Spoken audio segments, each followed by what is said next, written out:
മൂന്നാറിൽ കോഴിക്കട ഉടമയെ പറ്റിച്ച് പണം തട്ടിയെടുക്കാൻ ശ്രമം നടന്നിരിക്കുന്നു. 8 കിലോ കോഴിയിറച്ചി വേണമെന്ന് ഫോണിലൂടെ ആവശ്യപ്പെട്ടാണ് പണം തട്ടാൻ ശ്രമം.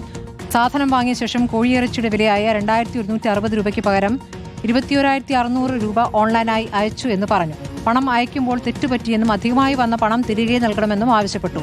അക്കൗണ്ട് വിവരങ്ങൾ പരിശോധിച്ചപ്പോൾ പണം ലഭിച്ചില്ല എന്ന് ഉടമയ്ക്ക് ബോധ്യപ്പെട്ടതോടെയാണ് തട്ടിപ്പ് മനസ്സിലായത്. കടയുടമ മൂന്നാർ പോലീസിൽ പരാതി നൽകിയിരിക്കുകയാണ്. പ്രതികരണം കാണാം. 200 രൂപ കൊടുക്കണം, 2000 രൂപ ഞാൻ അയച്ചിട്ടുണ്ട്, അല്ലെങ്കിൽ 20,000 രൂപ അയച്ചിട്ടുണ്ട് എന്ന് പറഞ്ഞുകൊണ്ട് അക്കൗണ്ട് അയച്ചതിന്റെ നെഫ്റ്റ് ചെയ്തതിന്റെ രേഖകൾ വിടുകയാണ്. എന്നിട്ട് അതിന്റെ ബാക്കി പൈസ ചോദിക്കുന്നു. എന്നാൽ ഇങ്ങനെ ഒരു പൈസ അയച്ചിട്ട് പോലുമില്ല. മൂന്നാറിലെ ബെസ്റ്റ് ചിക്കൻ സെന്ററിൽ കുറച്ച് ഇറച്ചി വാങ്ങിക്കുകയും അത് 2160 രൂപയാണ് അതിന്റെ ചാർജ്. എന്നിട്ട് അത് അയച്ചു ഒരു 0 കൂടുതലായി പോയി എന്ന് പറഞ്ഞുകൊണ്ട് 20,160 രൂപ ആയി എന്ന് പറഞ്ഞുകൊണ്ട് മെസ്സേജ് വിടുകയാണ്. ഇതൊക്കെ വിട്ടതിന് തെളിവുകളായിട്ട് നമ്മൾ വിട്ടുകൊണ്ടിരിക്കുകയാണെന്നുള്ളതാണ്. ഏത് രീതിയിലും ജനങ്ങളെ സാമ്പത്തികമായിട്ട് കബളിപ്പിക്കുന്ന ഒരു വലിയ സംഘം ഈ മേഖലയിലുമുണ്ട്, പുറത്തുനിന്നുമുണ്ട്. രാഹുൽ സുരേഷ് വിവരങ്ങൾ നൽകും. രാഹുൽ, എന്തൊക്കെ തരം തട്ടിപ്പുകളാണ്? ഇപ്പോൾ ഏതായാലും കടയുടമ ഈ തട്ടിപ്പിൽ പെട്ടില്ല എന്നുള്ള കാര്യം ഭാഗ്യമായി.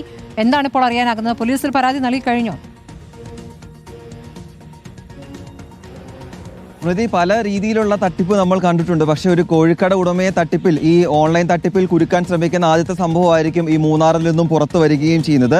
ഇന്നലെയാണ് ഈ സംഭവം നടക്കുന്നത്. അതായത് ഒരു ആശുപത്രിയിലെ ഡോക്ടർ എന്ന വ്യാജേനയാണ് ഈ കോഴിക്കടയിലേക്ക് വിളിക്കുന്നത്. അതിനുശേഷം 8 കിലോ ഇറച്ചി വേണമെന്ന് പറയുന്നു. അതിന് 2160 രൂപയാണ് ആകുക എന്ന് ഈ കട ഉടമ പറയുന്നു. അങ്ങനെ ഓൺലൈനായി പൈസ നൽകാം എന്ന് ഈ വിളിച്ച ആൾ പറയുകയും ചെയ്യുന്നു.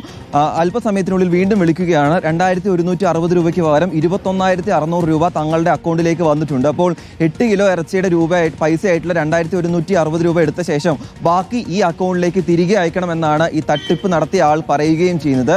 സ്ക്രീൻഷോട്ട് സഹിതം ഈ തട്ടിപ്പുകാർ ഇയാളുടെ ഫോണിലേക്ക് അയച്ചു കൊടുത്തു എന്നാണ് എടുത്തു പറയേണ്ട കാര്യം. എന്തായാലും ഈ കടയുടമ ബാങ്ക് അക്കൗണ്ട് പരിശോധിച്ചുകൊണ്ട് ഈ തട്ടിപ്പിൽ പെടാതെ രക്ഷപ്പെട്ടു. അല്ലെങ്കിൽ അദ്ദേഹത്തിന്റെ 20,000 രൂപ പോകുമായിരുന്നു. പൈസ പറയുമ്പോൾ 20,000 രൂപയാണ്. പക്ഷേ ഇത്തരത്തിലുള്ള തട്ടിപ്പുകൾ സമൂഹത്തിൽ വ്യാപകമായി നടക്കുന്നു എന്നൊരു മെസ്സേജ് കൂടിയാണ് ഈ സംഭവത്തിലൂടെ പുറത്തു വരികയും ചെയ്യുന്നത്. എന്തായാലും ഈ കടയുടമ മൂന്നാർ പോലീസിൽ പരാതി നൽകിയിട്ടുണ്ട്. ഈ ഫോൺ നമ്പർ കേന്ദ്രീകരിച്ചും പൈസ വന്നു എന്ന് പറയുന്ന അക്കൗണ്ട് കേന്ദ്രീകരിച്ചും പരിശോധന നടത്തണമെന്നും ഈ തട്ടിപ്പ് നടത്താൻ ഉദ്ദേശിച്ച ആളെ പിടികൂടണമെന്നുമാണ് ഈ കടയുടമയുടെ ആവശ്യം. സ്മൃതി, ശരി. രാഹുൽ സുരേഷാണ് ഒരു വ്യത്യസ്ത തട്ടിപ്പിന്റെ വിവരങ്ങൾ നൽകിയിരിക്കുന്നത്.